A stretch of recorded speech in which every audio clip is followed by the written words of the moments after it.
नमस्ते प्यारे दोस्तों, आप सब कैसे हैं। दिल से स्वागत है आप सभी का आपके अपने चैनल नॉवल बॉय डॉन पर।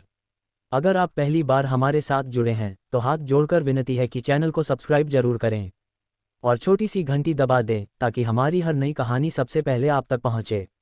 आपका प्यार और साथ ही इस चैनल की सबसे बड़ी ताकत है। तो आइए बिना किसी देरी के चलें उस जादुई दुनिया की ओर जहां हर शब्द में रोमांच है और हर मोड़ पर एक नई कहानी आपका इंतजार कर रही है। और हाँ, अगर ये कहानी आपके दिल को छू जाए तो ज़रूर प्लेलिस्ट से इसके बाकी एपिसोड भी सुनिएगा। यकीन मानिए आपको बहुत मज़ा आएगा। आपका बहुत बहुत धन्यवाद दोस्तों। अब चलिए खो जाते हैं कहानी की उस खूबसूरत दुनिया में। 281 आदित्य की मात और बच्चों की वापसी। शौर्य ने दुश्मन देशों बैलिस्टिक मिसाइल्स को बीच हवा में ही उड़ाकर नष्ट कर दिया था और भारत के उस सैटेलाइट हथियार को आखिरकार उसके ऑर्बिट में प्रस्थापित कर दिया था। उस सैटेलाइट हथियार के प्रस्थापित होते ही पूरी दुनिया भारत के खिलाफ तिलमिला उठी, पर भारत सरकार ने उस पर ध्यान नहीं दिया। सभी देशों ने जानबूझकर भारत पर प्रतिबंध लगाना शुरू किया और कई सारे इकोनॉमिकल और व्यापारी प्रतिबंध भारत के ऊपर लगा दिए, जिस वजह से देश में विरोधी दलों के लोगों ने हंगामा मचा दिया था। वही कुछ वो लोगों ने देश को सोशल मीडिया पर भला बुरा कहना शुरू किया। इन सभी बातों से शौर्य को कोई फर्क नहीं पड़ने वाला था, ना ही मौजूदा सरकार को। उन्हें ये अच्छे से मालूम था कि ये हथियार देश को कितना मजबूत बना सकता था। इस हथियार की खासियत ये थी कि ये सोलर फ्लेयर्स की ऊष्मा को सोखकर उसे कंसंट्रेटेड फॉर्म में रख सकता था और जब भी ज़रूरत पड़े उस वक्त इसका उपयोग लेजर बीम की तरह कर सकता था। इस हथियार में किसी भी तरह का गोला बारूद भी नहीं था। इसके अंदर कुछ सोलर सेल्स थे और कुछ कांच लगी हुई थी, बाकी कुछ भी नहीं। अगले कुछ दिनों तक पूरे देश में शूर भैरव की चर्चा हो रही थी। कई जगहों पर उसके कपड़ों और उसके रूप को देखकर एनिमेटेड पोस्टर्स बनाकर हर जगह चिपकाए गए, क्योंकि जो शूर भैरव ने किया वो कोई आम इंसान नहीं कर सकता था। ये किसी भी एंगल से इंसान तो कर ही नहीं सकता, क्योंकि इंसान आयनमंडल में जा नहीं सकता और वहां टिक नहीं सकता, पर ये इंसान वहां खड़े रहकर मुस्कुरा रहा था, वो भी बिना किसी स्पेस सूट के। इसी वजह से आम लोगों ने उसे देवता बुलाना शुरू कर दिया। वहीं शौर्य को भी इसकी उम्मीद नहीं थी कि उसकी ये चाल काम कर जाएगी और उसे पावर ऑफ फेथ इतनी ज़्यादा मात्रा में मिल जाएगी। उसने खुशी से इसे स्वीकार किया। धीरे धीरे शूर भैरव का एक नया पंथ और एक नया भक्तों का वर्ग निर्माण हो गया, पर किसी को भी नहीं पता था कि वो कहाँ है और किस रूप में है। देश दुनिया के कई लोग शूर भैरव को ढूंढने के लिए सीधा हिमालय की पहाड़ियों में निकल गए, पर उन्हें वो कहीं भी नहीं मिला। ऊपर से देश पर लगे आर्थिक प्रतिबंधों के कारण आदित्य ने दूसरे देशों को अपने प्रोडक्ट्स देना बंद किया और उन पर उसने उल्टे सैंक्शन लगा दिए।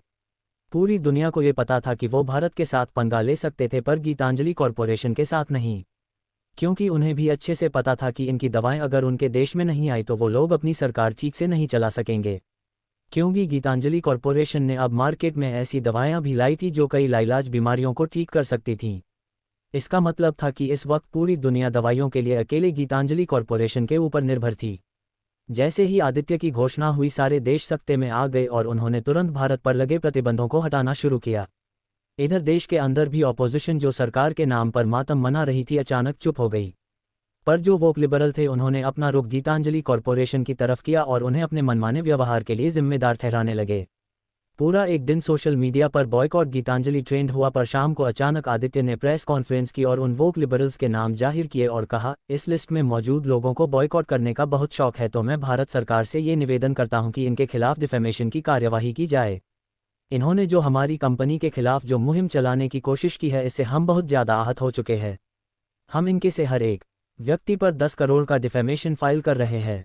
अगर इन्होंने उचित तरीके से हमारे सवालों के जवाब नहीं दिए तो इसके परिणाम देश को भी भुगतने पड़ सकते हैं। आदित्य के इस डिक्लेरेशन के बाद पूरे देश में इन लोगों के खिलाफ आम लोगों का आक्रोश फूट पड़ा। रात 10 बजे तक तो ऐसी खबरें आना शुरू हो चुका था कि इन लिबरल माइंडेड लोगों के घरों में तोड़फोड़ हुई है और इन पर हमले भी हुए हैं। दिल्ली की एक लेखिका को लोगों ने रास्ते पर देखते ही उसके ऊपर गटर का पानी फेंका और साथ ही साथ उनकी गाड़ी की भी तोड़फोड़ की गई थी। दूसरे दिन सुबह तक पूरे देश में मौजूद वोक लिबरल अपने हाथों में कोर्ट की नोटिस लेकर बैठे थे। अब वो लोग अपने बड़बोलेपन पर पछता रहे थे। उनके खिलाफ गीतांजलि कॉरपोरेशन के पास बहुत सारे सबूत थे, पर इनके पास अपने से कोई सबूत नहीं थी।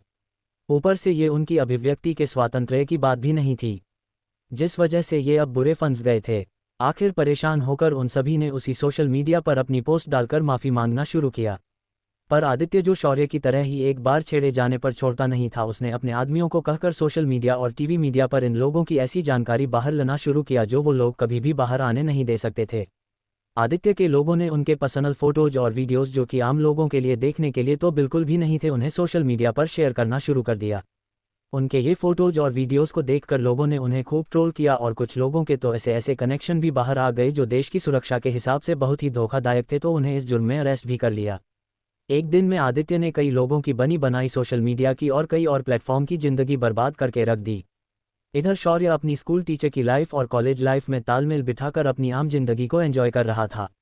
अब पल्लवी के सिर से खतरा टल गया था, पर पल्लवी ने अपना 10वीं का पूरा साल यहीं पर निकालने का फैसला किया। आलिया लेकिन उसके साथ नहीं रह सकती थी, तो कैलाश ने आलिया की जगह एक नई ऑफिसर को भेज दिया। वहीं अद्विका और शौर्य भी अपने घर पर एक साथ रहने लगे थे, पर हर दिन रात को विराज और इशिका आकर उन्हें परेशान करके जाते थे।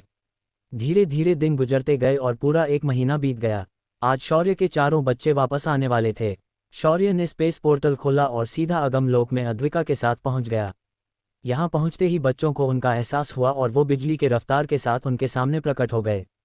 अपने बच्चों को अपने सामने देखकर अद्विका के अंदर की मां जाग गई और उसने तुरंत उन्हें अपने गले से लगा लिया। अपने बच्चों को उसने एक महीने तक खुद से दूर रखा था। बच्चों ने उसके बाद शौर्य पर झपट्टा मारा और उसकी बाहों में समा गए। चारों बच्चों में कुछ ज्यादा बदलाव नहीं आए थे, मगर उनकी साधना पूरी तरह स्टेबल हो चुकी थी। अब वो लोग पूरी तरह आम बच्चों के साथ घुलने मिलने के लिए तैयार हो गए थे। शौर्य अपने बच्चों को वहां से वापस लेकर अपने घर पर लौटा। घर के नीचे रहने वाले उस्ताद ने सबसे ज्यादा बच्चों को मिस किया था। बच्चों की आवाजें जब उनके कानों पर पड़ी, वो खुद दौड़कर बाहर आ गए, तो उन्होंने बच्चों को अपने सामने देखा। उन्होंने तुरंत अन्य अपने घर पर बुला लिया और उन्हें मिठाइयाँ खाने के लिए दी। दूसरे दिन सुबह शौर्य ने बच्चों को पहले स्कूल भेजने के बारे में सोचा, तो अद्विका ने उसे कहा कि वो बच्चों को अपने साथ स्कूल लेकर जाएगी, जिस पर शौर्य को भी कोई आपत्ति नहीं थी। तो अद्विका ने बच्चों को अपने साथ आइडियल इंटरनेशनल स्कूल में लेकर आए। इस स्कूल का प्री प्राइमरी डिपार्टमेंट अलग कैंपस में था। अद्विका ने यहां आकर बच्चों के एडमिशन की बात की, तो वहां मौजूद लोग अब हैरानी से अद्विका को देखने लगे। उन्हें अद्विका किसी भी एंगल से 4 बच्चों की मां लग नहीं रही थी, पर उन्हें जो आगे झटका लगा वो उससे भी ज्यादा बड़ा था, क्योंकि इन बच्चों का पिता कोई और नहीं, स्कूल का फेवरेट टीचर शौर्य था। जब से दोनों ने स्कूल ज्वाइन किया था, किसी को भी ये पता नहीं था कि शौर्य और अद्विका पति पत्नी है। उन्हें तो बस यही लगता था कि वो दोनों एक दूसरे को पहले से जानते हैं, तो उनका एक दूसरे के साथ इतना नज़दीक आना बस आम बात है। पर जब उन्हें ये पता चला कि वो दोनों असल में पति पत्नी हैं, उनके पैरों तले जमीन खिसक गई। इतने दिनों से जो फीमेल टीचर्स शौर्य पर अपनी नज़रें गड़ाए बैठी थी, उनके अरमान आंसुओं में बह गए। प्री प्राइमरी के स्टाफ ने तुरंत शोर मचाकर ये बात स्कूल के व्हाट्सएप ग्रुप पर डाल दी। जब सभी टीचर्स को ये बात पता चली, पूरा स्कूल हिल गया था। धीरे धीरे उस दिन ये बात पूरे स्कूल के बच्चों तक भी पहुंच गई। कई लोग इस बात से खुश हो गए कि इन दोनों की जोड़ी भी ऐसी लगती थी कि वो एक दूसरे के साथ परफेक्ट मैच हो। बड़ी क्लास के बच्चों को जब ये बात पता चली, तो उन्हें इतना ज़्यादा अजीब नहीं लगा, पर उनकी उत्सुकता तो इनके बच्चों को देखने में थी। आज प्री प्राइमरी के कैंपस के सामने दोपहर के शिफ्ट के बड़ी क्लास के बच्चे वहां जमा हो गए थे। उन्होंने जब 4 छोटे छोटे और क्यूट बच्चों को स्कूल गेट से बाहर आते हुए देखा, तो वो लोग खुद को रोक नहीं पाए और उन्होंने उन चारों को गोदी में उठा लिया और उन्हें अपने साथ सेकेंडरी के कैंपस में लेकर आ गए। इधर बच्चों को भी बहुत अच्छा लग रहा था, क्योंकि उनके साथ आज खेलने के लिए उनसे बड़े बच्चे थे। अद्विका ने जैसे तैसे अपने बच्चों को बड़े बच्चों के गिरफ्त से छुड़ा लिया और उन्हें अपने क्लिनिकल रूम के अंदर लेकर आए और बैठ गई। शौर्य के बच्चे भी काफ़ी क्यूट थे, जिस वजह कुछ हो समय में वो चारों सभी बच्चों तथा टीचर्स के फेवरेट बन गए। ऊपर से ये चारों बहुत ही समझदार और मैच्योर वार्ता करते थे, जिस वजह से सभी लोगों को ये चारों बच्चे बहुत पसंद आने लगे। दोपहर को लॉन्च टाइम के दौरान कक्षा 9वीं के बच्चों ने 10वीं के बच्चों को कबड्डी के मैच के लिए चैलेंज कर दिया था, जिस वजह से स्कूल के सभी बच्चे ग्राउंड पर आ गए थे। जाहिर था कि ध्वनिल भी इसे देखने के लिए अपने भाई बहनों के साथ यहां पहुंच गया था। कबड्डी का मुकाबला बहुत ही कांटे का था। एक 10वीं के रेडर को पकड़ने के लिए 9वीं कक्षा के 4 बच्चों ने घेरा बना लिया और उसे उठाकर मैदान से बाहर फेंक दिया, और वो लड़का सीधा जाकर अग्निशिखा के ऊपर गिरने वाला था। उसे अपनी ओर आता देखकर अग्निशिख ने कोई हरकत नहीं की और बस अपने हाथ को आगे किया और लगभग 7 किलो के लड़के एकदम आसानी से पकड़ लिया और उसे धीरे से बगल में रख दिया। ये नज़ारा बहुत ही ज़्यादा शॉकिंग था। वहाँ खड़े बच्चे एकदम हैरान हो गए। वो सभी अग्निशिखा को ऐसे देखने लगे मानो उन्होंने कोई अजूबा देखा हो। इन सभी में धीरेन्द्र थोड़ा दोषी था और उसने तुरंत भांप लिया कि क्या हुआ। उसने अपनी चुटकी बजाई और अग्निशिखा को नीचे गिरा दिया। अग्निशिखा को इस बात पर बहुत गुस्सा आया, पर तभी धीरेन्द्र उसके दिमाग में बोला, प्यारी बहना, तुम बस 5 साल की हो और 5 साल की बच्चियां 7 किलो का वजन नहीं उठाती। अब चुपचाप रोने का नाटक करो। उसकी आवाज़ सुनते ही अग्निशिखा रोने लगी, जिस वजह से सभी को लगा कि इस लड़के के गिरने से उसे कहीं चोट लगी होगी। उसके सामने गिरा हुआ लड़का भी तुरंत उठकर अग्निशिखा को प्यार से समझाने लगा और उसे तरह तरह की चीजें देने के वादे करने लगा। कुछ देर रोने की एक्टिंग करने के बाद अग्निशिखा के सामने ढेर सारे चॉकलेट और चिप्स के पैकेट्स थे और उसके चेहरे पर एक शैतानी मुस्कुराहट थी। जब शाम को सभी लोग घर वापस आए तो अद्विका को प्रिंसिपल मैडम का फ़ोन आया। अद्विका, तुम्हारे पुराने क्लासमेट्स इस रविवार को मुंबई में एक रियूनियन रख रहे हैं। उनके पास तुम्हारी कोई कॉन्टैक्ट इन्फॉर्मेशन नहीं थी तो वो लोग तुम्हें कॉन्टैक्ट नहीं कर पा रहे थे, इसीलिए उन्होंने तुम्हें इनवाइट करने का काम मुझे दिया है। क्या तुम यहाँ जाना चाहोगी? अद्विका, जो इस वक्त किचन के ऊपर बैठकर शौर्य को खाना बनाते हुए देख रही थी, उसने शौर्य को सवालिया नज़रों से देखा। शौर्य ने अपने हाथ की कलछी नीचे रखी और बोला, अगर तुम अपने पुराने दोस्तों से मिलना चाहती हो तो हम जरूर जाएंगे। वैसे भी मैं भी काफ़ी दिनों से इस शहर से बाहर नहीं गया। शौर्य की बात सुनकर अद्विका ने तुरंत प्रिंसिपल मैडम से कहा, मेरे पतिदेव मान गए हैं तो मुझे कोई प्रबल नहीं है स्कूल रियूनियन में जाने से। ये तो बहुत अच्छी बात है। मैं अभी तुम्हारा नंबर आयशा को भेज देती हूँ तो वो तुमसे सीधा कांटेक्ट कर लेगी। मुझे भी बहुत अच्छा लगेगा अगर तुम सब लोग एक साथ मिल पाओ तो, क्योंकि तुम सब लोग मुझसे कांटेक्ट में तो हो पर एक दूसरे से बिल्कुल भी नहीं हो। अद्विका ने सिर्फ जी हाँ कहकर फ़ोन रख दिया। उसके बाद उसने उछलकर शौर्य को गले लगा लिया और फिर बोली, पतिदेव, आप दुनिया के सबसे महान पति हो। आपके जैसा कोई और हो ही नहीं सकता। इस बात पर शौर्य ने प्लेट में रखा थोड़ा सूखा आटा उठाया और अद्विका के नाक पर लगाते हुए बोला, तुम भी तो दुनिया की सबसे बेस्ट वाइफ हो। दूसरे दिन का दिन शनिवार का था, जिस वजह से प्री प्राइमरी को छुट्टी थी, तो शौर्य ने चारों बच्चों को उस्ताद के घर छोड़ दिया और खुद अद्विका के साथ सीधा स्कूल चला गया। आज वो कॉलेज भी जाने के मूड में नहीं था। स्कूल पहुंचकर शौर्य ने हर बार की तरह अपने शेड्यूल के हिसाब से क्लास को पढ़ाया और अद्विका ने भी रीगल मेडिकल चेकअप करके बच्चों की रिपोर्ट प्रिंसिपल मैडम को दे दी और स्कूल छूटने पर सीधा घर की ओर निकल गए। घर आते ही अद्विका ने जिद पकड़ ली कि उसे आज शॉपिंग करना है, जिस पर शौर्य ने ना रहकर आखिर हाँ कह दिया। उसने बच्चों को अपने साथ लिया और अपनी 4 व्हीलर थार से सीधा मुंबई की ओर निकल गया। जब वे दोनों एक बड़े से मॉल के सामने पहुंचे तो उनकी मुलाकात अद्विका के एक दोस्त के साथ हुई। जब उस दोस्त ने भी अद्विका को देखा तो उसने अपनी नाक को सिकोड़ लिया, पर उसने फिर अद्विका को देखकर एक झूठी स्माइल दी और उससे गले मिल गई। कौन है ये अद्विका की दोस्त? उसने अद्विका को देखकर ऐसा बर्ताव क्यों किया? क्या होने वाला है आगे? 282 चोरी का आरोप। अद्विका को अपने स्कूल की रियूनियन के बारे में उसकी पूर्व टीचर और स्कूल की प्रिंसिपल ने बताया था। अद्विका ने उनकी बात सुनकर रियूनियन के लिए शॉपिंग करने की जिद पकड़ी तो शौर्य उसे और उसके बच्चों को लेकर मुंबई में एक बड़े शॉपिंग मॉल में पहुंच गई। जब वो लोग मॉल के अंदर जा रहे थे तो अद्विका उसकी एक पुरानी क्लासमेट से टकरा गई। उस क्लासमेट ने अद्विका को देखा और अपनी नाक सिकुड़ी ली, पर उसने तुरंत अपने भावों को छुपाते हुए अद्विका को अपने गले से लगा लिया। अद्विका ने भी उसे गले लगा लिया था। अद्विका के इस दोस्त का नाम उर्वी था और वो अद्विका के साथ आर्मी स्कूल में पढ़ती थी। अद्विका जब उससे दूर हुई तो उर्वी चीखते हुए बोली, oh my God Advika, finally मैं तुमसे आज मिल ही गई। तुम्हें पता है how much I missed you. मैंने सभी से कांटेक्ट किया पर तुम्हारा कोई आता पता नहीं मिल रहा था। आखिर आ जाकर तुमसे मुलाकात हो ही गई। उसने अद्विका से मिलते ही ढेर सारी बातें एक साथ कह दी। अद्विका को उसकी बात बिल्कुल भी समझ नहीं आई, पर उसने सिर्फ इतना कहा, वो अब मैं अपना पूरा ध्यान अपने परिवार पर दे रही हूं तो अब तुम लोगों से मिलना जुलना नहीं हो पा रहा। अद्विका की बात सुनकर उर्वी ने अद्विका के पीछे खड़े 4 गोलमटोल बच्चे और शौर्य को देखा। वो एक पल के लिए दंग रह गई, क्योंकि शौर्य और बच्चों के चेहरे बहुत ही आकर्षक थे, पर जब उसकी नज़र उन्होंने पहने कपड़ों पर गई उसका मुंह बन गया, क्योंकि शौर्य और बाकी बच्चों ने एकदम साधारण सेका पहने थे। वैसे उर्वी को बचपन से ही ब्रांड का बहुत शौक था। वो अपनी हर एक चीज़ ब्रांडेड ही पहनती थी और सामने वालों को उनके पहने हुए ब्रांड से ही जज करती थी। आज भी उसने ऐसा ही कुछ किया और मन ही मन शौर्य और उसके बच्चों को लो क्लास डिक्लेयर कर दिया था। उसने वापस अद्विका के कपड़ों पर नज़र डाली तो उसकी ड्रेस भी उसे एकदम साधारण लगी। उसने अपने आप को उनसे थोड़ा दूर करते हुए कहा, ओके देन अद्विका, हम फिर कभी मिलते हैं। फिलहाल आई हैव टू गो। इतना कहकर वह वहां से तुरंत भाग गई।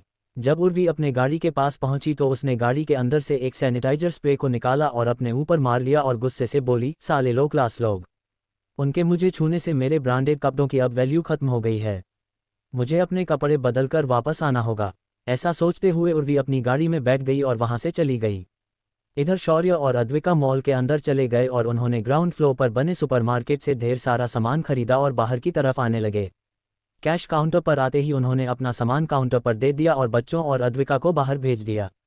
काउंटर पर खड़े आदमी ने भी एक एक सामान को स्कैन करके उनका बिल अमाउंट शौर्य को बता दिया तो शौर्य ने तुरंत जाकर अपना बिल पे करके बाहर आ गया। तभी एक गार्ड वहां आया और उसने ध्वनिल की तरफ उंगली करते हुए कहा, रुक जाओ, तुम्हारे बच्चे ने हमारे यहाँ चोरी की है। हमें आपकी तलाशी लेनी होगी। उस गार्ड की बात सुनकर शौर्य और अद्विका ने ध्वनिल को देखा तो उसने भी उन्हें वापस सवालिया नज़रों से देखा। शौर्य समझ गया कि कुछ तो गड़बड़ है तो उसने उस गार्ड को समझाते हुए कहा, देखिए सर, आपको कुछ गलतफहमी हुई है। मेरे बच्चे पूरा समय मेरे साथ ही अंदर शॉपिंग कर रहे थे तो मैं ये गारंटी के साथ कह सकता हूं कि उन्होंने आपके यहाँ। शौर्य ने इतना ही कहा था कि गार्ड गुस्से से बोला, हर चोर का बाप यही कहता है कि गुनाह उसके बेटे ने किया ही नहीं होगा। अब चुपचाप हमें आपका सामान चेक करने दो वरना हम तुम्हें यहाँ से जाने नहीं देंगे। उस गार्ड की बात शौर्य को खटक गई और उसने सीरियस आवाज में गार्ड से कहा, भाई साहब, आप सच में किसी और बच्चे की बात रहे हैं क्योंकि हमारे बेटे ने चोरी नहीं की है। एक बार आप अपना सीसीटीवी को एक बार चेक कीजिए ताकि आपको ये मामला साफ समझ आए। ये सुनकर गार्ड का माथा ठनक गया और अपने हाथ का डंडा शौर्य की ओर करते हुए बोला, अबे अब तू हमें हमारा काम सिखाएगा। मैं अभी अभी सीसीटीवी रूम से ही तो यहाँ आया हूँ। मैंने वीडियो में आपके बेटे को उस चीज़ को चुराते हुए देखा है। अब ज़्यादा फालतू की बकवास करना बंद करो और मेरे साथ मैनेजर के पास चलो। ये सुनकर अद्विका और शौर्य का चेहरा सख्त हो गया और शौर्य ने उस गार्ड से कहा, अपने मैनेजर से कहो कि वो यहाँ खुद बाहर आए और मुझे और यहाँ खड़े लोगों को ये दिखाए कि मेरे बेटे ने चोरी की है। शौर्य की कड़क आवाज़ सुनकर गार्ड भी थोड़ा सख्ते में आया और बोला, लगता है तुम अपनी बकवास करके मेरा और बाकी लोगों का वक्त बर्बाद करोगे, तुम्हें तो मैं खुद खींच कर लेकर जाऊंगा। इतना कहकर वह गार्ड शौर्य की ओर बढ़ा पर तभी उसके शौर्य को छूते ही वह झटके से दूर जाकर गिर गया और उसके मुंह से दर्दनाक चीख निकली। क्योंकि जैसे ही उसने शौर्य को छुआ तो शौर्य ने बिजली तत्व ऊर्जा को शरीर में प्रवाहित कर दिया जिस वजह से वह गार्ड अचानक 400 वोल्ट का झटका खाकर उड़ गया। शौर्य ने उसके बाद तेज आवाज में कहा, तेरी इतनी औकात नहीं कि तू मुझे तेरे मैनेजर के पास ले जाएगा। यहीं खड़ा हूं तो तू अभी के अभी जाकर मैनेजर को मेरे सामने लेकर आ। अपनी रौबदार आवाज में शौर्य ने उस गार्ड को डराकर मान के पास भेज दिया। गार्ड भी तुरंत मैनेजर के पास पहुंचा तो उसने मैनेजर को सब कुछ जो बाहर हुआ बता दिया। ये सुनकर मैनेजर अपने साथ 5 से ज़्यादा गार्ड्स लेकर शौर्य की तरफ निकल गया। जब वह शौर्य के पास पहुंचा और शौर्य और उसके बच्चों को देखा तो उसने गुस्से से कहा, तुम्हारा बेटा हमारे सुपरमार्केट में चीज़ें उठाता है और तुम हो कि उसके लिए अपने बेटे को डांटने के बजाय मेरे ही गार्ड पर हाथ उठाते हो। शर्म आनी चाहिए तुम्हें। मैनेजर ने आते ही बिना शौर्य की सफाई सुने ही उस पर हमला कर देता है जिस वजह से शौर्य का मूड और भी ज़्यादा खराब के देता है। शौर्य ने शांति से अपने दोनों हाथों को सीने पर बांधा और फिर आराम से बोला, क्या आप मुझे सीसीटीवी फुटेज दिखा सकते हो? जिस पर उस मैनेजर ने गरजते हुए कहा, तेरी औकात भी है हमारे सीसीटीवी फुटेज मांगने की? अगर मैंने कहा कि इस बच्चे ने चोरी की है तो की है, मुझे झूठ बोलकर क्या मिलेगा? उसकी बात सुनकर अब अद्विका के सब्र का बांध फूट गया और बोली, तो अगर तूने ये कह दिया कि हमारा परिवार आतंकवादी है तो लोगों को इसे भी मानना पड़ेगा क्योंकि तूने ऐसा कहा है। तू क्या कोई हाई कोर्ट का जज है क्या जो बिना सबूत दिखाए फैसला सुना रहा है? तभी भीड़ से एक मध्यम आयु का आदमी आगे आते हुए बोला, मैनेजर वो कह रहे हैं कि उन्हें वो फुटेज देखने हैं तो उन्हें दिखा क्यों नहीं देते? इस पर मैनेजर ने कुछ नहीं कहा और अपने एक गार्ड को वो फुटेज लाने के लिए भेज दिया। गार्ड तुरंत जाकर उस टाइम फ्रेम की सारी कैमराज की फुटेज लेकर आ गया। उसने वो फुटेज मॉल में लगी बड़ी स्क्रीन पर प्ले किया। उस वक्त सभी ने देखा कि एक बच्चा जिसने नीले रंग की टी शर्ट पहनी थी उसने रैक के अंदर रखे सामान को गिरा दिया और उसके बाद वहां से 4 बोतल सिर्फ जूस के उठाकर चला गया। तभी शौर्य ने अपने बेटे के टी शर्ट को देखा जो उसी कलर का था। तभी शौर्य ने उसी फेम की दूसरी फुटेज प्ले करने के लिए कहा जिस पर मैनेजर भड़क उठा, अब क्या पूरे मॉल की फुटेज तुम्हें देखनी है? तभी शौर्य मुस्कुराते हुए बोला, नहीं तो मुझे बस वहीं पर लगे सामने वाले कैमरा की फुटेज देखनी है। जिस पर उस गार्ड ने तुरंत वह फुटेज भी प्ले की और जो चेहरा सबके सामने आया वो ध्वनिल का चेहरा बिल्कुल नहीं था। सभी ने कई बार उस चेहरे और ध्वनिल के चेहरे को मैच करके देखा पर उन्हें जो फर्क दिखाई दे रहा था वो साफ साफ बहुत ज़्यादा था। मैनेजर का चेहरा भी अब शर्म से लाल हो गया था। तभी शौर्य ने उसी समय की दूसरे लेन की फुटेज प्ले करने के लिए कहा। इस बार मैनेजर ने कुछ भी नहीं कहा तो गार्ड ने तुरंत उसे प्ले कर दिया। इस फुटेज में शौर्य और उसके चारों बच्चे शांति से अपने पसंद का सामान चुन रहे थे और शॉपिंग कार्ट के अंदर रख रहे थे। सभी के सामने मामला साफ हो चुका था। मैनेजर अब कुछ भी बोलने के हालत में नहीं था। तभी शौर्य मैनेजर के सामने गया और बोला, मुझे अब लगता है कि आपके सारे सवालों के जवाब आपको मिल गए होंगे और आपको जिसे रोकना था उसे आपने जाने दिया और हमें अपने जानबूझकर रोक लिया। शौर्य की ये बात सुनकर मैनेजर ने अपना सिर झुकाकर कहा, आई एम सॉरी सर। मेरे और मेरे स्टाफ की वजह से जो आपको तकलीफ हुई उसके लिए मैं आपसे माफ़ी मांगता हूँ। मैनेजर की बात पर शौर्य हंसते हुए बोला, एक तो तुम अपने सामने दिख रही चीज़ को बिना गहराई से जांचे किसी मासूम पर आरोप लगा देते हो और उसे यहाँ मौजूद लोगों के सामने सरेआम चोर कह देते हो, और जब अपनी गलती मालूम होती है तो सॉरी बोलकर मामला निपटा देते हो। अजीब हिपोक्रेसी है यार। मैनेजर इस बात से और भी ज्यादा शर्मिंदा हुआ। तभी अद्विका ने सख्त आवाज में कहा, मैनेजर तुम्हें मेरे पति और मेरे बच्चे से नाक रगड़कर माफी मांगनी चाहिए और तुम्हें अपने काम करने के तरीके को सुधारना जरूरी है। ये सुनकर मैनेजर को अचानक अद्विका पर गुस्सा आया और बोला, देखिए मैडम, हमने अभी आपसे माफी मांग ली है पर अब आप इस बात को ज्यादा बढ़ा रही है। उसी वक्त एक कड़क आवाज आई, मैनेजर ये क्या हो रहा है यहाँ। जब मैनेजर ने ये आवाज़ सुनी तो उसे बहुत अच्छा लगा और वो तुरंत पीछे मुड़कर बोला, उर्वी मैडम आप खुद यहाँ आए हो तो ज़रा आप ही इन्हें समझाइए। ये लोग मुझे नाक रगड़कर माफ़ी मांगने के लिए कह रहे हैं। ये सुनकर उर्वी का पारा चढ़ गया, पर जब उसे सामने अद्विका दिखाई तो उसने भी इतराते हुए कहा, अद्विका तुम्हें समझना चाहिए कि तुम्हारा स्टेटस क्या है। मेरे मॉल का मैनेजर तुम जैसे लोगों से क्यों माफ़ी मांगेगा। उसकी हैसियत तुम और तुम्हारे पति से ज़्यादा है, तो इस बात को यहीं छोड़ दो। इसमें हो तुम्हारी और तुम्हारे परिवार की भलाई है। तभी अग्निशिखा बोली, आंटी आप ऐसा नहीं कह सकती, आपके इस अंकल ने पहले हमें परोस किया है। अग्निशिखा की बात सुनकर उर्वी ने उसकी ओर देखा और इरिटेट होते हुए कहा, तुम जैसी छोटी लड़की मुझे आंटी कहने की हिम्मत कैसे कर सकती है। मैं तुम्हारी माँ की तरह इतनी उतावली नहीं हूँ, और वैसे भी मेरी उम्र ही क्या है, तुम मुझे दीदी बुलाओ। तभी शौर्य बीच में बोल पड़ा, सुनिए मैडम, इसमें जानना ये जरूरी है कि आपके मैनेजर में जानबूझकर मेरे और मेरे परिवार पर चोरी का इल्जाम लगाया और लोगों के सामने जब सच्चाई सामने आई तो ये आदमी सिर्फ माफ़ी मांगेगा। इसे समझना चाहिए कि इसकी माफ़ी हमारी इज्जत वापस नहीं ला सकती है। ये सुनकर उर्वी ने एक बार अद्विका को देखा और बोली, अद्विका तुम्हें समझना चाहिए कि तुम्हारी क्या औकात है। अब ऐसे फालतू में यहाँ खड़े होकर ऐसी इज्जत और शोहरत की बातें तुम्हें अच्छी नहीं लगेगी। उर्वी के बार बार हैसियत के बारे में बात करने से शौर्य को भी गुस्सा आने लगा था, पर तभी उर्वी ने शौर्य का हाथ पकड़ा और उसे चुप रहने का इशारा किया। शौर्य भी तुरंत रुक गया और उसने तुरंत उस वक्त खुद को शांत रखना ही समझदारी समझा। अगर वो चाहे तो इस मॉल को अभी इस जमीन से गायब कर सकता था, पर उसने फिलहाल शांत रहना ठीक समझा। तभी उसने आंखों ही आंखों में अपने चारों बच्चों को इशारा किया। अगले ही पल ध्वनिल की उंगली से हवा में एक अदृश्य पंच निर्माण हुआ और उसने उसकी मदद से मैनेजर के घुटने के पीछे जबरदस्त घुसा जड़ दिया। पंच लगते ही मैनेजर अपने घुटने पर गिर गया। तभी धीरेन्द्र ने अपनी उंगली को नीचे की ओर दबा दिया और अगले ही पल मैनेजर का थोबड़ा फर्श पर जा लगा। ये सीन ऐसा दिख रहा था जैसे मैनेजर खुद घुटनों पर बैठकर शौर्य से माफ़ी मांग रहा हो। वहीं कवन ने भी हवा में जहर को फैलाना शुरू किया। कुछ ही देर में मैनेजर और बाकी गार्ड्स उसके के चपत में आ गए। कुछ ही देर में बाकी गार्ड्स भी जमीन पर गिर गए। उन्हें ऐसा करते देख शौर्य मुस्कुराते हुए बोला, अरे मैनेजर साहब आप इसे रहने दीजिए, आपको माफ़ी मांगने की ज़रूरत नहीं है, वरना आपकी मालकिन नाराज हो जाएगी, आप वापस जा सकते हैं। इतना कहते हुए शौर्य वहां से मुड़कर निकल गया, पर उनके शरीर में कावा द्वारा फैलाया हुआ जहर धीरे धीरे काम करने वाला था, पर इससे उनकी मौत तो नहीं हो सकती थी, मगर जब तक इनके शरीर के अंदर होगा तब तक ये अपना सिर उठाने के काबिल नहीं रहेंगे। इसीलिए कवन ने इस जहर को खुद ही नाम दिया था, हेड डाउन जहर। वहीं उर्वी खड़े खड़े ये सब देखकर आग बबूला हो रही थी, क्योंकि शौर्य और अद्विका ने उसके नौकर को अपना सिर झुकाने पर मजबूर कर दिया था। उर्वी ने मन ही मन अद्विका से बदला लेने का ठान लिया और चुपचाप वह से निकल गई। इधर अब अद्विका का मूड खराब हो चुका था, इसीलिए वो लोग बाकी की शॉपिंग करने के लिए वहां नहीं रुके और सीधा मॉल से बाहर निकल गए। अद्विका ने फिर बाहर आकर दूसरे मॉल में जाकर खुद के लिए अच्छे कपड़े खरीद लिए और साथ ही शौर्य और बच्चों के लिए भी अच्छे कपड़े खरीद लिए, पर उसे अभी भी उर्वी की वो बात बार बार याद आ रही थी और वो थी अपनी हैसियत। अद्विका वैसे तो चुप रहने वालों में से बिल्कुल नहीं थी। अगर उसने चाहा होता तो वो अब तक उर्वी पैरों पर खड़े रहने लायक भी नहीं छोड़ती, पर उसने आज उसे जाने दिया क्योंकि वो इन आम लोगों के सामने फालतू का तमाशा नहीं करना चाहती थी। वैसे भी कल रियूनियन है तो इसका हिसाब वो कल अच्छे से करना चाहती थी। अभी तक उर्वी को ये पता नहीं था कि अद्विका भी कल रियूनियन में आने वाली है, तो उसने जानबूझकर अपने स्कूलमेट्स के ग्रुप में एक मैसेज पोस्ट कर दिया, जिसके अंदर उसने जो लिखा था उसे सभी ने पढ़ लिया और सभी ने उस पर भद्दे भद्दे कमेंट कर दिए। ऐसा क्या मैसेज उर्वी ने ग्रुप के अंदर पोस्ट किया था? क्या कल की रियूनियन यादगार होगी या होगी उसके अंदर तबाही? क्या अद्विका भी खुद के गुस्से को काबू करने की कोशिश कर रही है? 283 रियूनियन है या रोस्टिंग शो?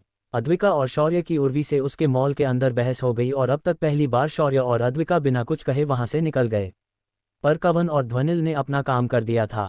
इधर मुंबई के अंदर रात भर शॉपिंग करने के बाद अद्विका, बच्चे और शौर्य वापस घर के लिए निकल गए। दूसरे दिन रविवार था तो चारों बच्चे और शौर्य सुबह जल्दी उठने से रहे, तो सिर्फ अद्विका ही उठ गई और एक टिपिकल गृहिणी की तरह उसने घर का सारा काम निपटा दिया। जब सब कुछ हो गया तो शौर्य से उसने बाहर जाने की जिद पकड़ ली, जिस पर आखिर शौर्य ने उसकी बात मानी और वो उन्हें आसमान में उड़कर सीधा एक खास जगह ले गया जहां से एक ऐसा नज़ारा दिख रहा था जिसे सिर्फ स्वर्गलोक में देखा जाना संभव था। ये नज़ारा था कोंकण कड़ा। सह्याद्री पर्वत श्रृंखला में बसी ये जगह बहुत ही खूबसूरत और जादुई है। यहाँ आवाज का ध्वनि कई बार इको होता है। शौर्य ने सभी को यहाँ लाया और उनके लिए कुछ जंगली फल और सब्जियां तोड़कर लाए और उन सभी के लिए घर से लाई सामान का उपयोग करके एक गर्मा गर्म भुने हुए सब्जियों की डिश बना दी। सभी ने उसे मजे लेकर खाया और वहां बैठकर इसका आनंद लिया।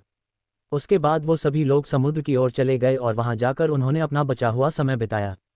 वैसे तो शौर्य को अद्विका को बिकिनी पहने हुए बीच पर देखना था, पर अद्विका ने ऐसा करने से मना कर दिया और शौर्य के सारे अरमानों पर पानी फेर दिया।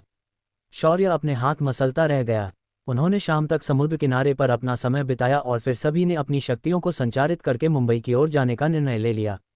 कुछ देर तक उड़ने के बाद शौर्य और उसका परिवार मुंबई पहुंच गया। आज के रियूनियन के लिए एक 5 स्टार होटल को चुना गया था।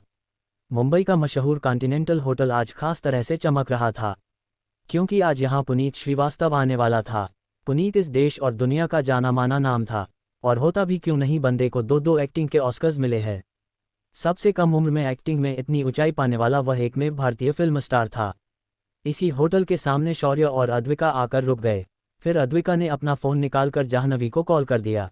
जाह्नवी तुरंत होटल के अंदर से बाहर आए और उसने आते ही अद्विका को गले लगा लिया। उसके बाद उसने एक नज़र बच्चों और शौर्य पर डाली। जाह्नवी की आंखें चमक गई। उसने अद्विका को मुड़कर देखा और उसके कान में फुसफुसाते हुए बोली, वाह आदू, तूने तो जैकपॉट मारा है, जीजू कितने हैंडसम है। लेकिन तभी उसकी नज़र बच्चों पर गई और उसके एक्सप्रेशन सख्त हो गए और उसने थोड़ा नाराज होकर कहा, अद्विका, मुझे यकीन नहीं हो रहा कि तुमने भी जनसंख्या बढ़ाने में इतना योगदान दिया है।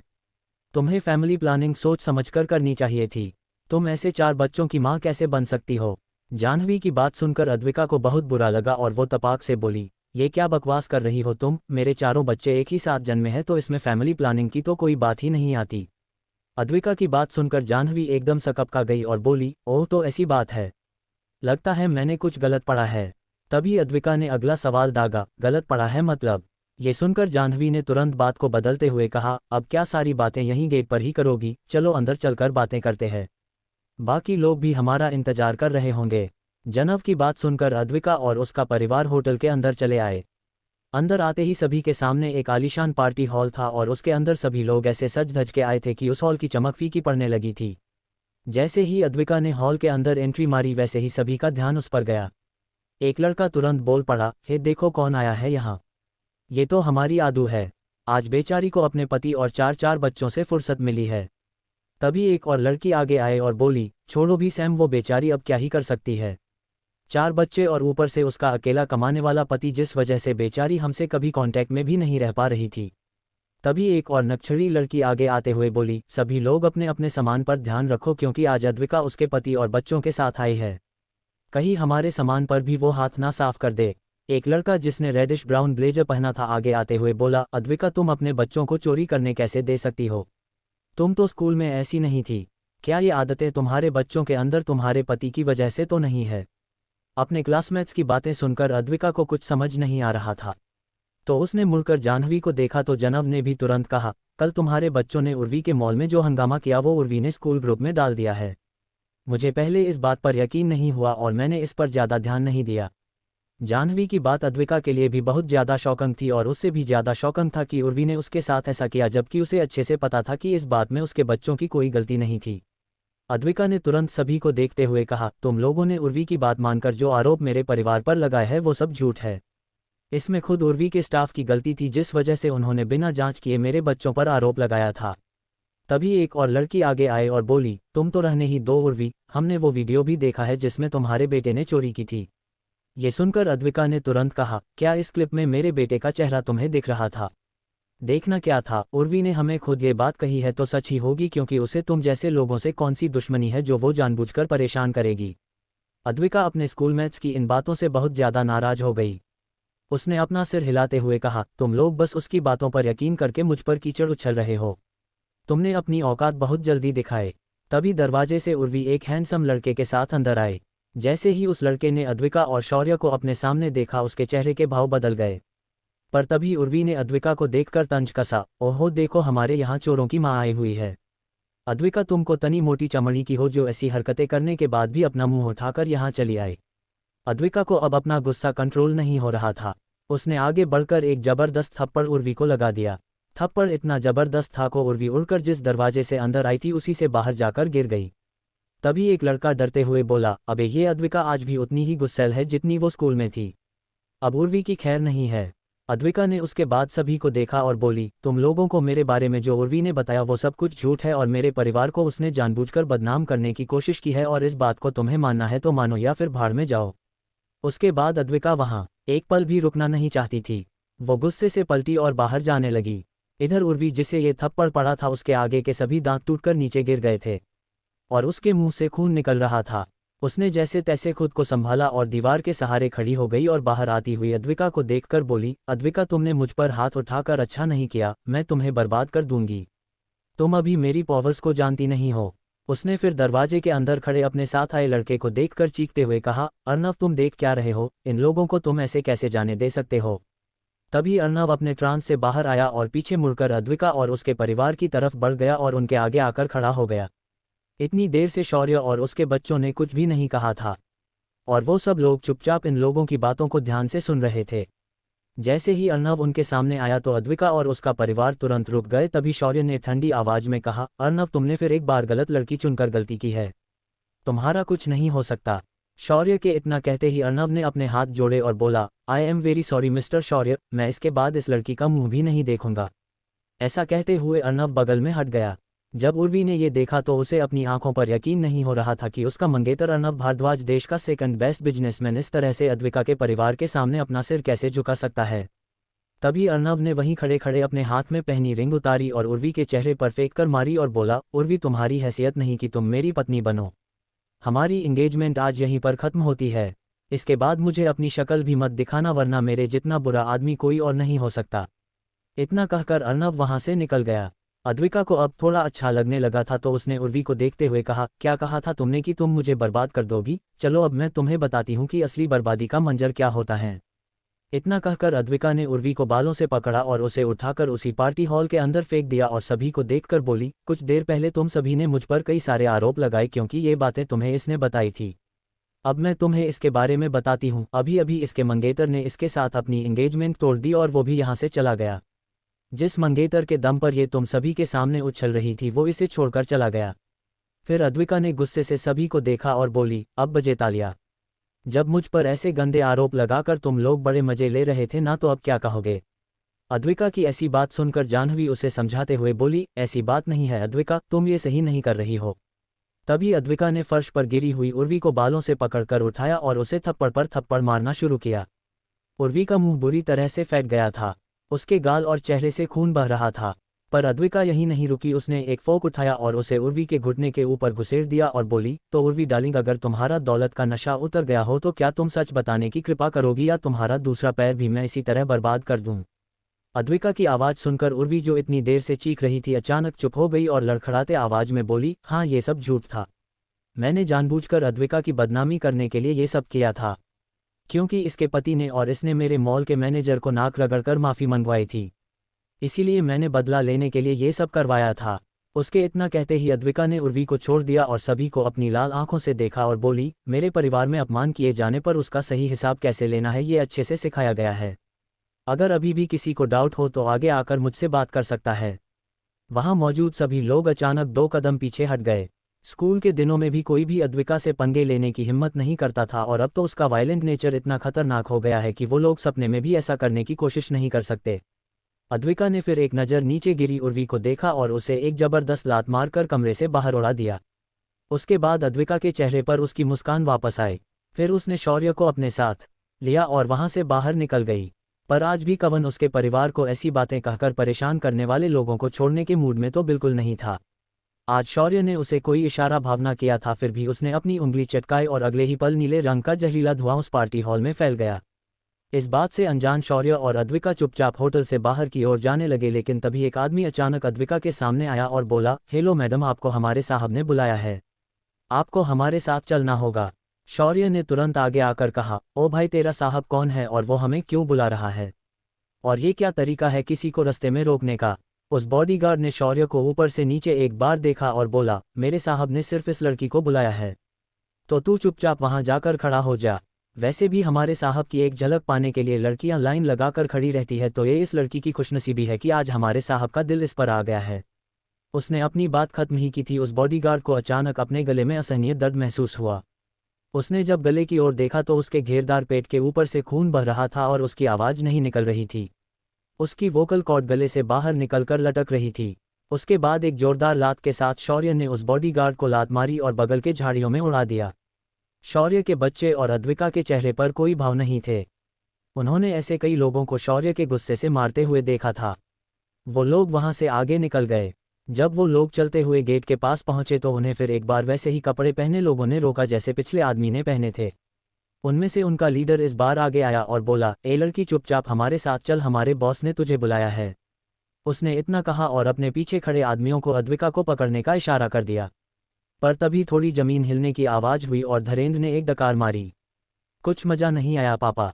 उस आदमी को कुछ समझ नहीं आया और वो अपने पीछे खड़े लड़कों के आगे आने का इंतजार करने लगा, पर कुछ देर इंतजार करने के बाद भी कोई आगे नहीं आया तो उसने पीछे मुड़कर देखा तो वहाँ कोई नहीं था। कौन है ये लोग जो शौर्य और उसके परिवार को बार बार रोक रहे थे? वो लोग कहाँ गायब हो गए? धीरेन्द्र ने आखिर डकार क्यों मारी? क्या उर्वी अपना बदला लेगी या अद्विका उसे और भी ज़्यादा परेशान करने वाली है? 284 पुनीत श्रीवास्तव की मनमानी।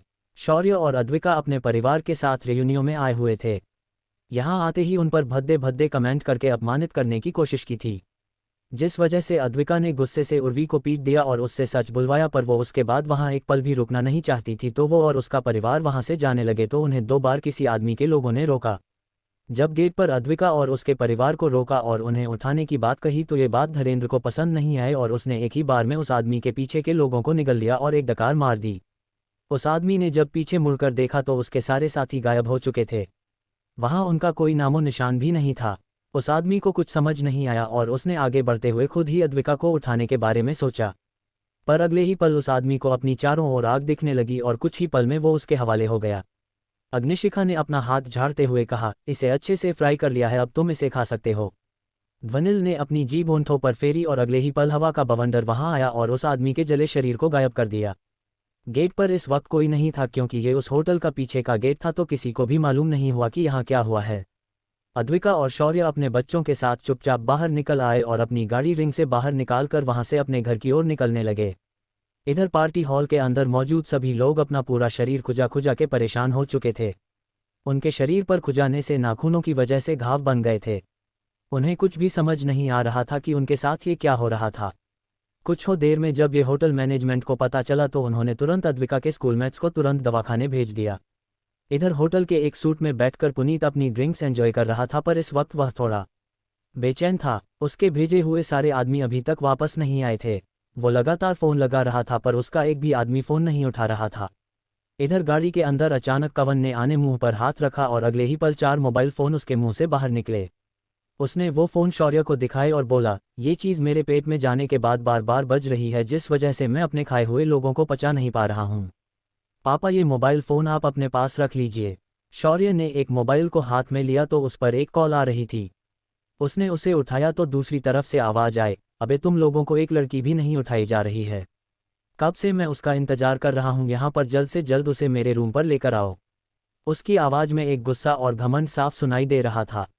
साथ ही उसके मुंह से लड़की लाने की बात सुनकर शौर्य को समझ आ गया कि ये वही आदमी है जिसने अद्विका को लाने के लिए उन लोगों को भेज दिया था। शौर्य ने धीरे से कहा, जिस आदमी से आप संपर्क करना चाह रहे थे वो और उसके साथ आए सभी लोग अब सीधा नर्क के द्वार की तरफ प्रस्थान कर चुके हैं। उनसे अगर आपको संपर्क करना है तो यमराज से कांटेक्ट कीजिए। इतना कहकर शौर्य ने फ़ोन काट दिया, पर वह फ़ोन दोबारा बजा। शौर्य ने उसे एक बार और उठा लिया तो सामने से आवाज़ आई, तू जो कोई भी है, तुझे अभी पता नहीं कि तूने किससे पंगा लिया है। मैं पुनीत श्रीवास्तव हूँ। अगर तू अपनी सलामत चाहता है तो उस लड़की को मेरे पास भेज दे, वरना मैं तेरी ऐसी हालत करूँगा कि तू कभी सोच भी नहीं पाएगा। शौर्य ने उसे बड़े ही शांति से कहा, तू मेरा क्या करेगा ये तो पता नहीं, परिवार तू यही नहीं रुका तो मैं तेरा वो हश्र करूँगा कि तेरे लिए छुपने के लिए ये दुनिया कम पड़ जाएगी। इतना कहकर शौर्य ने फ़ोन रख दिया। इधर शौर्य के फ़ोन रखते ही पुनीत बौखला गया और उसने गुस्से से कहा, मैनेजर, पता करो कि वो लड़की कौन है और इस वक्त कहाँ है। मैं उसे लेने के लिए खुद जा रहा हूँ। मैनेजर ने फ़ोन निकालकर किसी को अद्विका की फ़ोटो भेज दी जो उसने छुपकर अद्विका को होटल के अंदर जाते हुए देख कर ली थी। इधर शौर्य और अद्विका अपने घर की ओर जा रहे थे। उनका ये छोटा शहर मुंबई के चकाचौंध से बहुत पीछे था। जब वे लोग बीच रास्ते में थे तभी अग्निशिखा बोली, पापा मुझे भूख लगी है, हम आज खाना भी नहीं खा पाए वहां पर। ये सुनकर शौर्य ने रास्ते के किनारे एक होटल दिखा तो उसने अपनी गाड़ी रोकी और वहां खाना खाने रुक गए। उन्होंने अपनी अपनी पसंद के हिसाब से खाना मंगवाया और बैठकर खाने का मजा लेते हुए खाने लगे। जब सभी का खाना लगभग खत्म होने को आया उस वक्त 10-12 गाड़ियों का काफिला वहां उस होटल के सामने आकर रुका। उनमें से एक गाड़ी से एक गंजा आदमी बाहर निकला जिसके गंजे सर पर ड्रैगन का टैटू बना हुआ था। उसके पीछे से एक हैंडसम नौजवान लड़का बाहर निकला। उसने इस वक्त एक रेशमी शर्ट पहना था। उसने अपने आंखों पर काला चश्मा पहना था। उसने गंजे के कंधे पर हाथ रखवा बोला, ताऊ तू एक बार अंदर जाकर उस लड़की को मेरी तरफ से इनविटेशन दे, अगर वो नहीं मानती है तो मुझे अंदर बुला लेना। ये सुनकर वह गंजा आदमी सीधा होटल के अंदर आ गया। अंदर आकर उसने खाना खा रहे अद्विका और उसके परिवार को देखा और सीधा उनके सामने आकर खड़ा हो गया।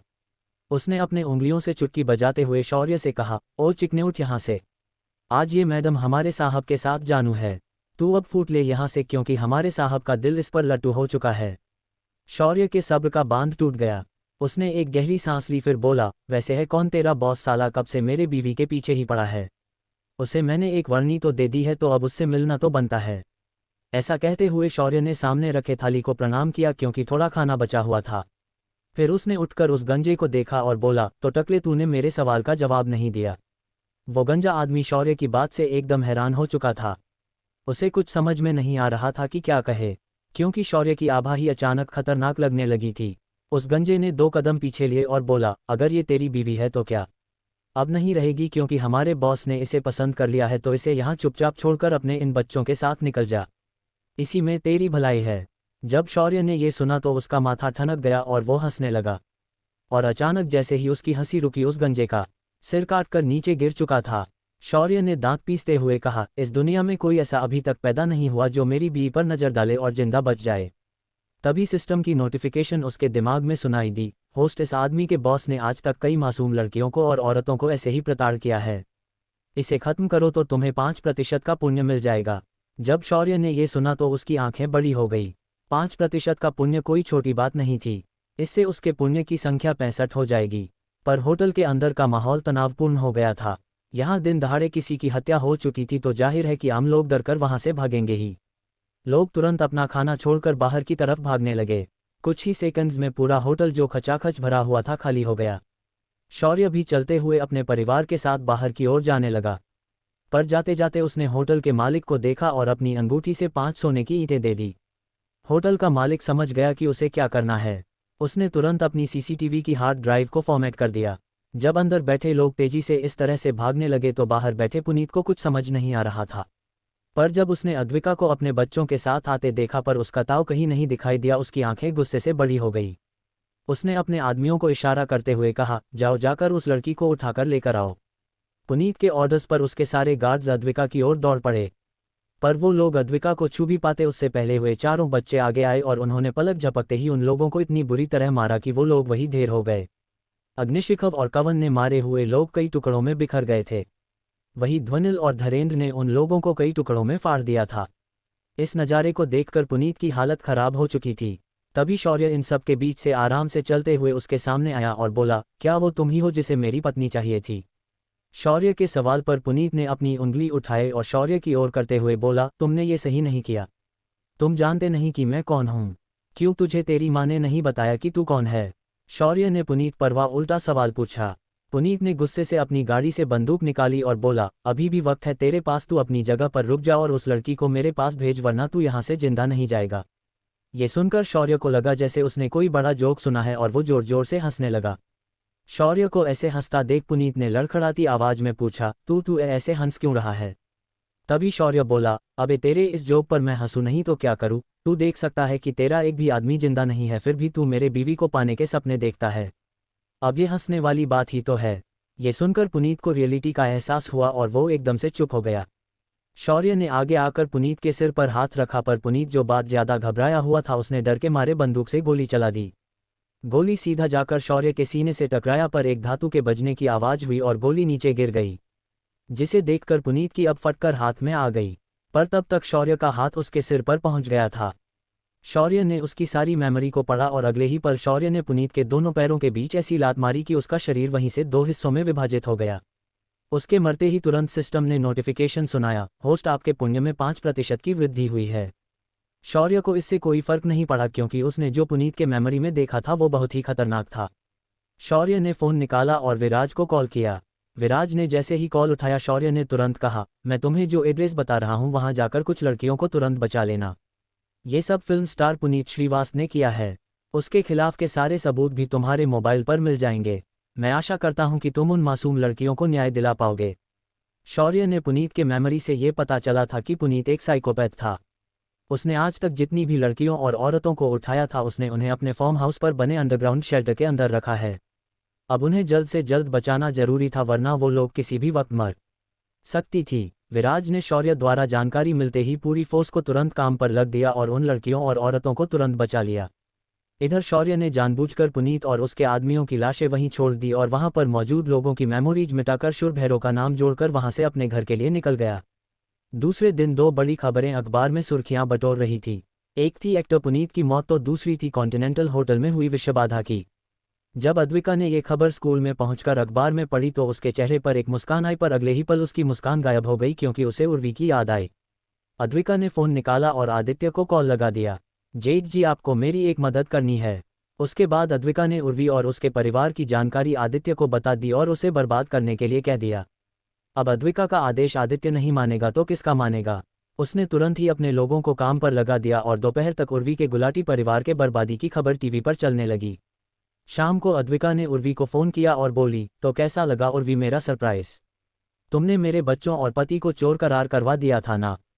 तुम्हें बहुत घमंड था कि तुम्हारा परिवार कभी भी किसी के सामने घुटने नहीं टेकता तो अब सीधे खड़े होकर तो दिखाओ।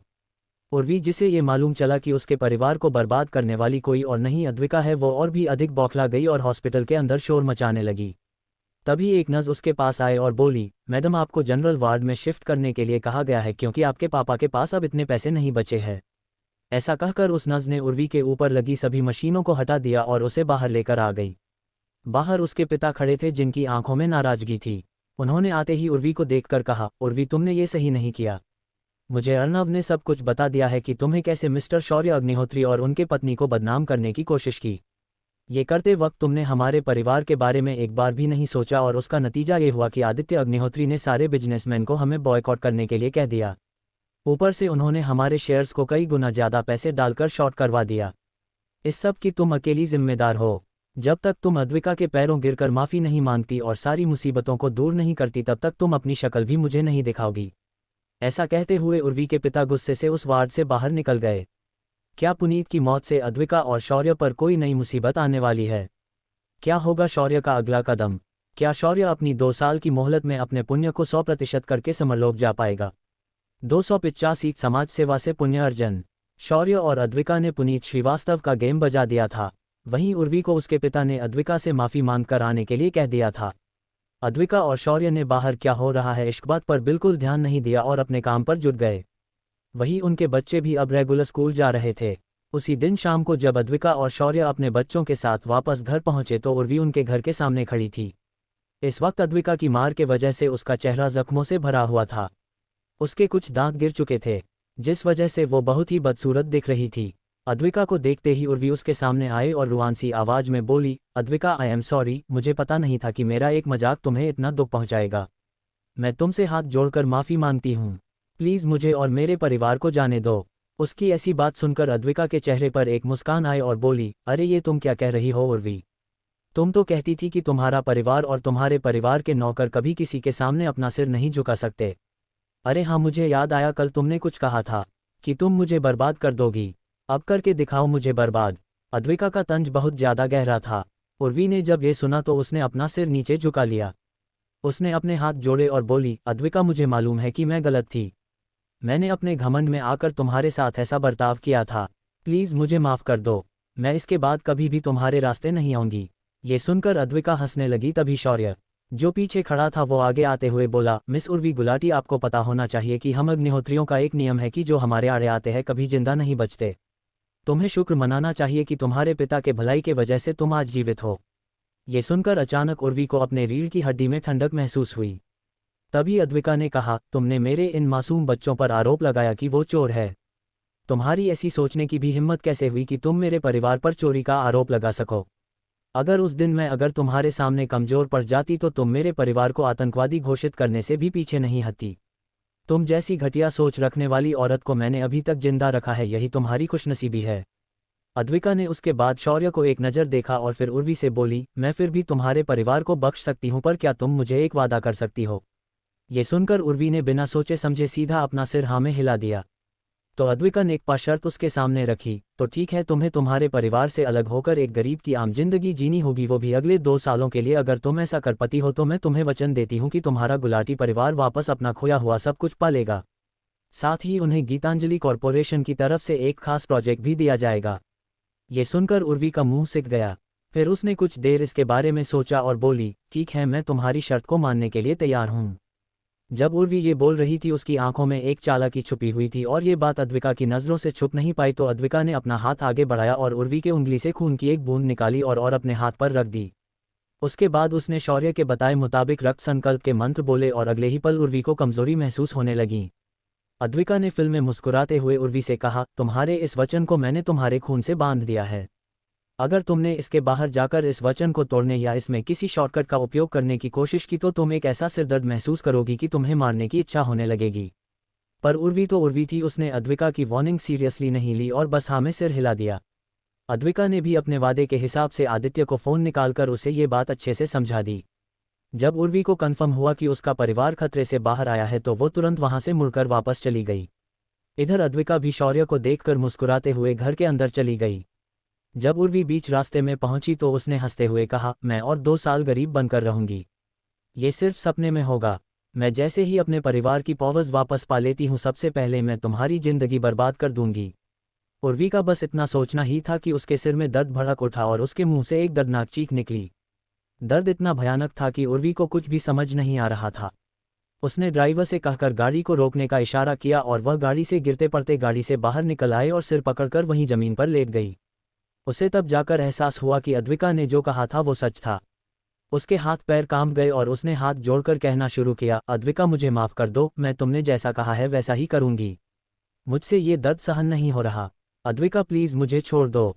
मैं 2 साल की गरीबों वाली जिंदगी जीने के लिए तैयार हूँ। प्लीज़ मुझे छोड़ दो। उसके ऐसा कहते ही धीरे धीरे उसके सिर में उठा दर्द कम हो गया। इधर मिस्टर गुलाटी को तुरंत आदित्य ने कॉल करके उसे माफ़ किए जाने की खबर दी थी, जिससे वो आज बहुत ज़्यादा खुश थे। उन्हें अपनी बेटी से ये करने की अपेक्षा नहीं थी पर उसकी वजह से ये मुमकिन हो चुका था। जब उर्वी घर पहुंची तो उसका चेहरा उतरा हुआ था। उसके आंखों से आंसू बह रहे थे। उसे ऐसा देखकर मिस्टर गुलाटी ने उसे इसका कारण पूछा, जिस पर उर्वी ने रोते रोते उसे मिली 2 साल की सज़ा के बारे में बता दिया। उस पर गुलाटी ने भी उसे ऐसा ना करने की सलाह दी तो उर्वी ने उनकी बात नहीं मानी। उर्वी ने अपना ज़रूरत का सामान साथ लिया और 2 सालों तक गरीब की जिंदगी जीने के लिए घर से बाहर निकल गई। उर्वी का पिता अपनी बेटी में आए इस बदलाव से थोड़ा भावुक हो गया था, पर उसे क्या पता कि उसकी बेटी अपनी मर्जी से नहीं बल्कि सिर दर्द के डर से ऐसा कर रही थी। कुछ दिन ऐसे ही स्कूल से लेकर कॉलेज और फिर स्कूल के बीच बीत गए। एक दिन सुबह शौर्य रास्ते से चलते हुए कॉलेज की ओर जा रहा था तो उसने एक हाथ गाड़ी को खींच रहे मजदूर को देखा। उसे देखकर शौर्य को उसकी हालत पर दया आई, पर तभी उसने देखा कि वो मजदूर अचानक खांसने लगा और वही सड़क पर गिर गया। शौर्य तेजी से उसके पास गया। तभी उस मजदूर ने पानी मांगना शुरू कर दिया। उसके पानी मांगने की वजह से शौर्य के पास पानी की बोतल नहीं थी तो उसने अपने रिंग से आध्यात्मिक पानी की बोतल निकाली और उस बूढ़े के मुंह में उड़ेल दी। जैसे ही उसने ऐसा किया सिस्टम ने उसके दिमाग के अंदर कहा, कांग्रेट्स होस्ट, आपके पुण्य में 10% की बढ़ोतरी हुई है। ये सुनकर शौर्य की आंखें बड़ी हो गई। तभी सिस्टम बोली, होस्ट, किसी ज़रूरतमंद को मदद करने से अपने आप आपका पुण्य बढ़ जाता है, और अपने तो पानी मांग रहे मजदूर को सीधा अमृत पिला दिया है, तो जाहिर है आपके इस दिलदारी पर आपको ज़्यादा पुण्य मिलना बनता है। अभाव पुण्य का मुख्य 75% हो चुका है। ये सुनकर शौर्य को बहुत अच्छा महसूस हुआ। उसने उस मजदूर को उठाया और सीधा करके रास्ते के बगल में बिठा दिया। फिर उसने वह बोतल उसी के हाथ में छोड़ दिया और वहां से निकल गया। शौर्य के दिमाग में अब अलग ही प्लान चलने लगा था। उसने खुद से ही सोचा कि पापियों को मिटाने से इतना पुण्य नहीं मिलता जितना लोगों की भला करके मिलता है। अगर ऐसी बात है तो मैं आज से हर दिन मेरे खाली समय में हर दिन एक ज़रूरतमंद को मदद करूंगा और पुण्य कमाऊंगा। तभी वह अपने विचारों से बाहर आ गया जब उसे महसूस हुआ कि वह कॉलेज पहुंच चुका है। उसने आज कॉलेज तो अटेंड किया पर उसका आज ध्यान पुण्य को जल्द से जल्द प्राप्त करने के ऊपर था। जब वह अपने मोबाइल में इंटरनेट पर कुछ ढूंढ रहा था तभी उसे कुछ संस्थाओं के बारे में पता चला जो ऐसी ज़रूरतमंद लोगों की मदद करती है। पर जब उसने सिस्टम की मदद से उनकी जानकारी निकाली तो उसका माथा ठनक गया। भारत के अंदर काम कर रही ऐसी संस्थाओं में से सिर्फ कुछ ही संस्थाएं ईमानदारी से लोगों की मदद कर रही है, पर 98% संस्थाएं ऐसा बिल्कुल नहीं कर रही थी। ये संस्थाएं कुछ अमीरों ने अपने ब्लैक मनी को वाइट करने के लिए खोली थी और उनकी आड़ में वो लोग सरकार और अन्य स्थानों से पैसे कमा रहे थे। पुण्य कमाने के मार्ग में ऐसी संस्थाओं के बारे में जानकर शौर्य को बहुत बुरा लगा। शौर्य ने पूरे देश भर में चल रहे ऐसे संस्थाओं की एक लिस्ट निकाली और उनके काम करने के तरीके को और उनके ऐसे रिकॉर्ड्स को सिस्टम की मदद से निकाला और फिर उसे एक गुमनाम अकाउंट से सोशल मीडिया पर डाल दिया। शौर्य ऐसी संस्थाओं को ऐसे ही जाने नहीं दे सकता था। जब शौर्य ने उस शाम ये धमाका इंटरनेट पर कर दिया, पूरा देश अचानक हिल गया। इसका कारण भी था कि इसके अंदर इन संस्थाओं के इलीगल ट्रांजैक्शन को भी पूरे सबूत के साथ समझाया गया था। दूसरे दिन सरकार ने भी तुरंत इन सभी संस्थाओं पर कार्यवाही करने की घोषणा की और इनकम टैक्स डिपार्टमेंट को काम पर लगा दिया। इन स्थानों के पास इतना पैसा था कि देश एक दिन में ही $2 ट्रिलियन को इकट्ठा कर सकता था। और हुआ भी ऐसा ही। इंटरनेट पर सबूत पहले ही मौजूद होने की वजह से इन संस्थाओं पर ज़्यादा छानबीन और प्रोसीजर करने की ज़रूरत नहीं पड़ी और एक दिन में ही हज़ारों संस्थाओं को बंद कर दिया गया। उसी शाम जब ये संस्थाएं बंद हो गई तो कुछ लोगों ने ये कहना शुरू कर दिया कि इन बेसहारा लोगों का क्या, जो इन संस्थाओं के पास रह रहे थे। उनके इस सवाल पर अचानक गीतांजलि कॉरपोरेशन बीच में कूद गई और उन्होंने उसी शाम डिक्लेयर कर दिया कि गीतांजलि कॉरपोरेशन अपनी खुद की चैरिटेबल संस्था शुरू कर रही है और जो लोग इन संस्थाओं पर कार्यवाह होने से बेसहारा हो गए थे उन्हें वो खुद सहारा देंगे। साथ ही आज भी समाज में जिन्हें 2 वक्त की रोटी कमाने में समस्या हो रही है उन्हें भी वो लोग आर्थिक मदद करने वाले हैं। असल में शौर्य ने आदित्य को पहले ही इन संस्था को शुरू करने के लिए कहा था। इसके अंतर्गत किसानों के लिए बैंक्स, मजदूरों के लिए काम और अनाथ और बेसहारा लोगों के लिए आश्रम तथा गुरुकुल शुरू किए जाने वाले थे।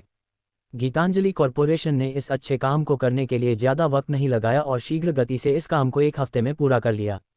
इसका असर ये हुआ था कि देश में सड़क पर भीख मांगने वाले और बेकार बैठे मजदूर उस 1 हफ्ते में गायब हो गए। आदित्य ने भी इन लोगों को एक खास प्रणाली द्वारा रजिस्टर कर लिया और उन सभी पर अपने कंपनी का आधे से ज़्यादा पैसा इस हफ्ते में खर्च कर डाला। उनके लिए इतना पैसा कुछ ज़्यादा नहीं था।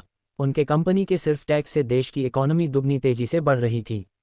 अब उसमें से भी आधा पैसा इन्होंने अगर इस काम पर खर्च कर दिया तो सोचने की बात थी कि उन्होंने हर उस इंसान के नाम पर कितना खर्च किया गया था। 7 दिनों में पूरे देश और गांवों में गीतांजलि कॉरपोरेशन के स्कूल खोले गए थे और इन स्कूलों में जो शिक्षा दी जाने वाली थी वह अंतर्राष्ट्रीय स्तर की थी। साथ ही आदित्य ने कंपनी के स्कूलों की क्वालिटी को मेंटेन करने के लिए एक अलग शिक्षा विभाग कंपनी के अंतर्गत तैयार कर दिया था। ये विभाग जरूरतमंद और टैलेंटेड बच्चों को यूनिवर्सिटी स्टार तक की शिक्षा प्रदान कर रहा था। गीतांजलि कॉरपोरेशन का ये काम देखकर देश में लोग उन्हें रजनीकांत स्टाइल में काम करने वाली कंपनी कहने लगे। पूरे देश का धर्मादाय विभाग एक तरफ था तो अकेली गीतांजलि कॉरपोरेशन एक तरफ थी। शौर्य भी उनके इस कदम से बहुत खुश था। सुके इस कदम से उसके पुण्य में काफ़ी बढ़ोतरी हो चुकी थी, पर वह पहले की तरह नहीं हुई थी। इसका कारण था कि उसने एक ही समय पर यह सब कर दिया था और ये सब उसने अपनी कंपनी के मदद से किया था। खुद इस पुण्य के काम में आगे नहीं था, पर उसने उसकी चिंता नहीं की क्योंकि उसे तो बस लोगों की परेशानी दूर करके जो आनंद मिला था वही बहुत बड़ी बात थी। जब शौर्य ने अपने पुण्य का आंकड़ा देखा तो वह 84% से ऊपर था, पर 85% से नीचे था। कुछ दिन ऐसे ही स्कूल और कॉलेज के बीच आते जाते बीत गए। शौर्य के कॉलेज के फाइनल एग्जाम भी खत्म हो गए और अब उसके पास सिर्फ स्कूल का काम बचा था, जो गर्मी की छुट्टियां आने की वजह से अब बंद हो गया था। गर्मी की छुट्टियों में शौर्य ने तय किया कि वह अब घूमने के लिए निकलेगा, पर इस बार वह अकेला जाएगा। पर उसके अरमान पर अद्विका ने पानी फेर दिया क्योंकि उसने भी उसके साथ ही जाने की जिद पकड़ ली। शौर्य ने भी कुछ नहीं कहा और अद्विका को लेकर घूमने निकल गया और बच्चों को उसने अपने डायमेंशन के अंदर भेज दिया। शौर्य ने इन दिनों में अपने डायमेंशन में भी कई बदलाव कर दिए थे। साथ ही उसने अफ्रीका में रह रहे अपने डार्क एल्फ प्रजाति के लोगों की भी खबर ली थी। आज कांगो पूरी तरह उनके हाथ में आ चुका था और वहां प्रजातंत्र की एक मजबूत सरकार बन चुकी थी। शौर्य इस बार घूमने के लिए एक खास जगह को ढूंढ रहा था। तभी उसने सोचा कि क्यों ना इस बार कैलाश जाया जाए। कैलाश पर्वत पर आज तक कोई भी जा नहीं पाया, पर वो इस बार उस पर जाना चाहता था क्योंकि वहां कुछ तो था जो बार बार कैलाश के बारे में सोचते ही उसे खींच रहा था। शौर्य ने अपनी बात अद्विका के सामने रखी तो वह भी तैयार हो गई। उन दोनों ने अपना सामान पैक किया और अपने पुण्य अर्जित करने के इस नए सफ़र के लिए निकल गए। जाते वक्त उन दोनों ने प्रयाग में रुककर सबसे पहले गंगा दर्शन किया और उसके बाद आगे निकल गए। जैसे ही दोनों काशी क्षेत्र में पहुंचे तो अचानक शौर्य और अद्विका की उड़ने की क्षमता कम होने लगी, जिस वजह से मजबूरन उन्हें नीचे उतरना पड़ा। तभी शौर्य को एक ऐसा एहसास हुआ जो उसे विरासत प्राप्त करते वक्त हुआ था। क्या हुआ है शौर्य और अद्विका के शक्तियों के साथ? ये एहसास किस ओर इशारा कर रहा है? क्या है ऐसा काशी में जो शौर्य को इतना कमज़ोर बना रहा था? इन सभी सवालों के जवाब जानने के लिए बने रहिए मेरे साथ सिर्फ। तो दोस्तों, ये थी हमारी आज की कहानी। उम्मीद है आपको सुनकर मज़ा आया होगा। अगर कहानी अच्छी लगी हो तो एक प्यारा सा लाइक ज़रूर ठोक दीजिए और कमेंट में बताइए कि आपको सबसे ज़्यादा पसंद क्या आया। अगर आप ऐसे ही और धमाकेदार एपिसोड सुनना चाहते हैं तो चैनल नॉवल बॉय डॉन को सब्सक्राइब करना मत भूलिए और बेल आइकन भी दबा देना, ताकि अगली कहानी सीधे आपके पास पहुंचे बिना किसी देरी के। मिलते हैं अगले एपिसोड में। तब तक के लिए ख्याल रखिए और कहानी सुनते रहिए। जय हिंद, धन्यवाद।